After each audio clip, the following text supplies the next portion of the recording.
बिस्मिल्लाहिर्रहमानिर्रहीम अस्सलाम वालेकुम। आज इस वीडियो में बड़े तहलका खेज इंकशाफात होने वाले हैं। वीडियो को एंड तक देखिए। सबसे पहले आपको दिखाते हैं जो बहावलपुर यूनिवर्सिटी के अंदर मामला हुआ। अब वो इतना आगे चला गया है, उसमें इस दरिंदे ने, इजाज शाह ने, जो रिटायर्ड है, इसने वो इंकशाफात किए हैं, वो इंकशाफात, ये तोते की तरह बोल रहा है और इसने बता दिया है कि सारे का सारा जो नेटवर्क था, ये लोग काम कैसे करते थे।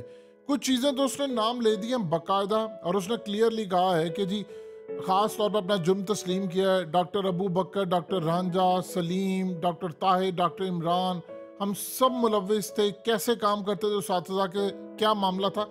लेकिन उससे पहले आपको ज़रा एक चीज़ दिखाते हैं। ये असल में तमाम चीज़ें, चैट और सब कुछ ब्लर किया हुआ ताकि हर किसी की प्राइवेसी रहे। आप ज़रा देखिए, ये मोबाइल से निकली हैं जनाब के, इनके नहीं बाकियों के मोबाइलों से भी। ये लड़कियों के साथ चैटिंग हो रही है, उनके कपड़े उतरवाए जा रहे हैं, उनको पूरी तरह आगे पार्टीज में भेजा जा रहा है। बड़े बड़े ऐसे ऐसे शरीफ लोग कि जिनका नाम सामने आ जाए आपके रोंगटे खड़े हो जाएं, वो हर शोबे से ताल्लुक़ रखने वाले, क्या मीडिया, क्या दूसरे हर जगह से, उनको ये सारी की सारी लड़कियां सप्लाई की जाती है। उनके मोबाइल में ये चैटिंग का, ये तस्वीर का, ये सारे का सारा रिकॉर्ड है जो भेजा गया है। और आगे फिर उनको पास भी लड़कियों को करवाया जाता है, उनको मेडल्स भी दिलवाए जाते हैं और न जाने क्या कुछ। और बेचारी उनकी आड़ में जो शरीफ लड़कियां भी होती हैं, उनके साथ ज्यादती हो जाती है जो मेरिट पर आना चाहती हैं। तो यूनिवर्सिटी का स्कैंडल बहुत बड़ा है। अब जरा सुनते जाइएगा हुआ क्या है और कौन सा वो शख्स था जो नंगा पकड़ा गया है, जिसने पतलून भी नहीं पहनी हुई थी। उस बदबख्त के बारे में भी जरा जानिए। सबसे पहले तो आप ये समझिएगा, ये सारी की सारी जो पुलिस ने डाटा रिलीज किया है कि कौन दलाल के तौर पर काम करता था, कौन मंशियात सप्लाई करता था, असल में अब आप समझ लें कि पूरा एक ग्रोह था और ग्रोह काम कर रहा है पाकिस्तान में। वो मंशियात सप्लाई करें, क्या बैरूनी एजेंडा है या क्या सारे पैसा बना रहे हैं। और साथ चकला हाउस खोला हुआ है यूनिवर्सिटी की आड़ में। असल में चकला हाउस है जिसको यूनिवर्सिटी का नाम दिया हुआ है। अब इजाज शाह ने तो खास तौर पर वाइस चांसलर का भी नाम ले लिया है। आप अंदाजा करें, आप इनके घरों में जाएं, इनके पोश तरीन इलाकों में आलीशान बंगले हैं। और आप सबसे बड़ी बात यह है कि ये जो ख़ास तौर पर बहावलनगर कैंपस के जो इंचार्ज है प्रोफेसर डॉक्टर अबू बकर, जिसका नाम लिया है, ये असल में यूनिवर्सिटी की जो तालिबा उनके साथ रंगे हाथों पकड़े गए थे। और हालत इनकी ये थी कि जब पकड़े गए थे तो नंगे थे, कपड़े इनके उतरे हुए थे, सेक्स उस वक्त कर रहे थे, रंगे हाथों पकड़े गए। और फिर सरकारी गाड़ी में ये लोग सवार होते हैं और फिर उसके बाद 2 स्टूडेंट्स थी और फिर अजीबो गरीब सूरत हाल इनकी। यानी पहले चीज़ें, फिर शराब, बदकारी, जना, मंशियात, तालबात को यानी हवस का निशाना बनाना, ये तमाम की तमाम चीज़ें। और इनके मोबाइलों से आप अंदाज़ा करें बरहना तस्वीरें, चैटिंग, ये वीडियो, सारा कुछ आपकी स्क्रीन पर चल रहा है, ये सब कुछ मौजूद था। अब ये करते क्या है ये ज़रा समझिएगा। असल में खेल इतना ज़्यादा ख़तरनाक है कि आपको खुद हैरानगी होगी कि चलता क्या है, ये लोग काम कैसे करते थे। देखिए, आप अगर को एजुकेशन के अंदर अपनी बेटी को भेज रहे हैं या लड़के को भेज रहे हैं, तो फिर आपको मेंटली तौर पर बतौर माँ बाप और बहन भाई ये तैयार रहना पड़ेगा कि आपकी बहन के, जाहिर सी पता, क्लास के अंदर फ्रेंड्स होते हैं, वो प्रोजेक्ट्स के ऊपर भी काम करते हैं, फिर दोस्तियाँ भी होंगी, मोहब्बत भी होगी और वर्किंग रिलेशन भी होता है। हर जगह पर गंदा जहन नहीं होता, लेकिन बहुत सारे स्टूडेंट्स होते हैं, आपस में दोस्त होते हैं। जब आप को एजुकेशन में भेजेंगे तो क्लास के अंदर आपके फ्रेंड्स भी होंगे। आप ये कहेंगे जी कोई बैठे ना, ये नहीं हो सकता। या तो आप पाकिस्तान में को एजुकेशन पर पाबंदी लगा दे जिस तरह अफगानिस्तान में लगाई गई है, तो फिर तो समझ आती है। अब ये लोग काम कैसे करते थे, इन्होंने काम ये किया था कि कुछ जाली स्टूडेंट्स इन्होंने यूनिवर्सिटी के अंदर भर्ती किए हुए थे, जो क्लासेस में जाते थे, जो सिर्फ ध्यान रखते थे कौन सी लड़की है, क्या कौन सी कमज़ोर है, किसका हम फ़ायदा उठा सकते हैं, किसका नहीं उठा सकते। जो कमज़ोर लड़कियां होती थी उनको कहते थे कि जी आप बेफिक्र है, हम आपको पास करवा देते। आप अंदाज़ा कीजिए, जाली स्टूडेंट्स। और प्रोफेसर्स को भी पता था ये स्टूडेंट्स हैं। अब वो करते क्या थे कि वहाँ पर ख़वातीन लड़कियों को, एक तो कुछ लड़कियाँ वैसे अगर किसी अपने बॉयफ्रेंड के साथ या वैसे किसी लड़के के साथ बैठी, तो ये लोग काम ये करते थे, उनकी वीडियोस बनाते थे और उनकी वीडियोस बना के फिर आगे ये इसरार शाह को भेजते थे। और वो उस लड़के को जो उस वीडियो के अंदर होता था उसको बुलाते थे और उससे पैसे हैंटते थे और लड़की को बाद में ब्लैकमेल करते थे। उसे कहते थे कि तुम हमारे साथ सो, उसके साथ जना बिल जबर भी इन्होंने किया। और फिर उसके बाद उनकी वीडियोस बनाई, जब वो कर रहे होते थे उनकी वीडियोस बनाते थे, तस्वीर उतारते थे, खुफिया कैमरे लगे होते थे। उनके घर वालों तक को यानी अंदाजा नहीं था ये मामला हो रहा है। फिर उसके बाद उनको फेवर दी जाती थी कि आपको पैसा दिया जाएगा, आपको अच्छे नंबरों से पास कराया जाएगा, किसी को फर्स्ट सेकंड भी लाया जाता है, डिग्रीज मिलती हैं।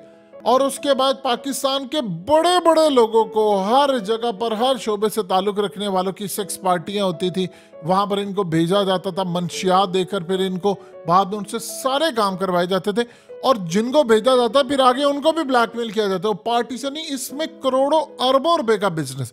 अब उसके अलावा कुछ लड़का लड़की जो हैं वो मिसाल के तौर पर उन्होंने आपस में कोई रिलेशन कायम कर लिया। अब ये जो स्टूडेंट नुमा है ये असल में उनके दोस्त बनके उनको जगह प्रोवाइड करते थे।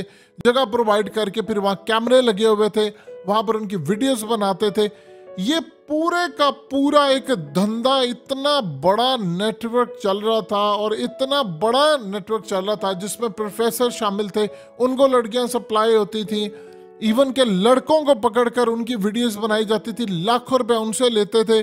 फिर उसके बाद न जाने क्या कुछ। अब ये जो पूरे का पूरा नेटवर्क है असल में वो सारे ये कहा जा रहा है एक बम्बई, ये सारा पूरा एक धंधा था और धंधे के तहत ये काम ये करते थे। यानी एक चकला चलाया जा रहा था यूनिवर्सिटी की आड़ के अंदर। यूनिवर्सिटी की आड़ के अंदर एक चकला चल रहा था, उसमें लड़कियों के साथ जो हुआ वो बेचारी, इसमें से असल में स्कैंडल कैसे बाहर सामने है, उसमें से एक लड़की और उसके वालिद ने स्टैंड ले लिया और उसकी एक फैमिली ने स्टैंड ले लिया। फिर उसके बाद पुलिस ने बड़ा ज़बरदस्त इसमें काम किया है, आपको अप्रिशिएट करना पड़ेगा पुलिस को। फिर उसके बाद इस सारी सूरत हाल के अंदर एक एक बंदे के ऊपर इस वक्त गिरफ्त है। अब हो क्या रहा है, देखिए जिनको लड़कियां सप्लाई की जाती थी, जो मामला थे यूनिवर्सिटीज़ के अंदर, देखिए एक तो बेचारी वो पढ़ने के लिए आती हैं, इसमें दो तरह की कैटेगरीज है। अब एक लड़की जो है वो अपनी मेहनत करती है, एक मकाम हासिल करती है, उसका ये मेरिट पूरी तरह तबाह करते हैं इस तरह के लोग। फिर उनमें ऐसी लड़कियां भी हैं जो कि दूसरों का हक भी मारती हैं, यानी वो जाकर किसी के साथ सो गई हैं या ब्लैकमेल हो गई हैं, उन्होंने दूसरों का हक मार के उनका नंबर्स भी मिल गया, सारा कुछ हुआ है। फिर उसके बाद शाम को पार्टीज में शराब ये वो सब कुछ वहां पर चल रहा है। अब उसके बाद अगला मरहला क्या आता है वो बड़ा हैरान कुन है। अगले मरहले के तहत अब जो बड़े बड़े जिन लोगों को सप्लाई की जाती रही हैं ये लड़कियां, जिनको लत लगी है, जिस तरह मिसाल के तौर पर एक सिंपल सी बात समझिएगा, ये जो फिल्म इंडस्ट्री होती है उसमें जब आप ऑडिशन देने के लिए जाते हो तो आपसे पहला सवाल ये होता है कि भाई आपने अपना जिस्म बेचना है।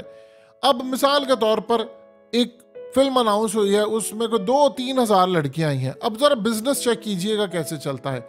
अब 2-3 हज़ार लड़कियों में से सबको पता है कि होता क्या है, तकरीबन 80-90% को कहा जा रहा है कि आपने ये रिलेशन कायम करना है। तो फिर आप उसमें से कोई 2,500-3 हज़ार जो लड़कियां हैं उनको आगे बिजनेसमैनों को, बड़े लोगों को सप्लाई करके मीडिया से लेकर हर जगह पर सप्लाई किया जाता है। एक एक रात का आगे 2-4 लाख रुपया लिया जाता है। जो आगे लोग होते हैं असल में उन्होंने आगे 2-3 दोस्त अपने बुलाए होते हैं और उन लोगों को कभी कोई अकेला भी होता है, उन लोगों को चस्का लगा होता है कि उन्होंने हर नई लड़की को टेस्ट करना है। तो इस सूरत हाल के अंदर अब एक फिल्म है उसमें आप एक आधी 2 लड़की को चांस देना है और बाकी सबको आपने यूज कर लिया। उसकी आड़ के अंदर आपने पर लड़की 2-3 लाख रुपया भी कमाया तो 2-3 हज़ार हो तो आप सोचिए कितना पैसा बना लेते हैं। ये पूरे का पूरा एक नेटवर्क चलता है। अब वो पुलिस ने उसको सारी तफसीलात सामने ले आए हैं और उनको शाबाश भी कि उन्होंने पाकिस्तान के अंदर अब ये तोता बोलना शुरू हो गया है, ये इजाज शाह जी मैं ये करता था, फलाने का नाम ले रहा, फलाने का नाम ले रहा। ये आपके मुल्क की यूनिवर्सिटीज़ में हो रहा है और आप देखिए उन माँ बाप पर क्या बीत रही है जो अपनी लड़कियों को बेच रहे हैं।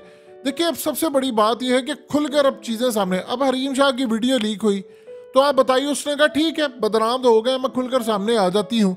तो वो अब आप देखिए ओपनली है, वो फिर वही काम करिए, याशियाँ ये वो।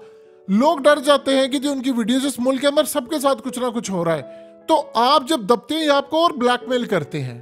आपकी एक वीडियो, आप अगर मिसाल के तौर पर एक लड़की है वो यूनिवर्सिटी के अंदर किसी लड़के के साथ बैठी हुई है, कोई चाय पी रही है, कॉफी पी रही है, अब उसकी छुपकर वीडियो बनाकर कहता हम आपके माँ बाप को भेजेंगे इसका स्कैंडल, तो माँ बाप को भी समझना चाहिए, स्टैंड ले कि आपको अपनी बेटी पर भरोसा होना चाहिए, उसको बताएं हर अच्छे बुरे की तमीज क्या है, ये तुम्हारी हुदूद है, ये बाउंड्रीज है, इसको क्रॉस नहीं तुमने करना।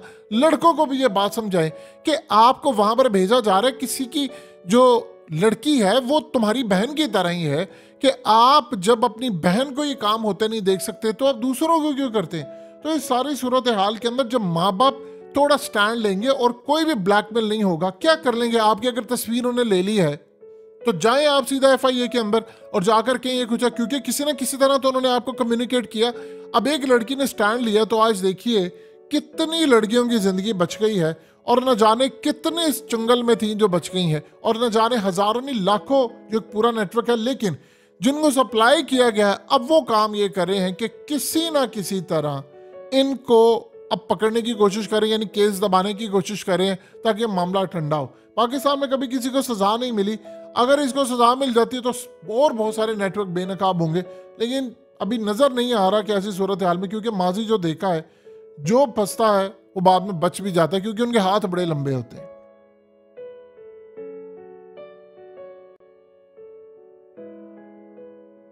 हकीकत टीवी को सब्सक्राइब करना मत भूलें, वीडियो को लाइक करें, शेयर करें और कमेंट सेक्शन में अपनी राय का इजहार जरूर करें।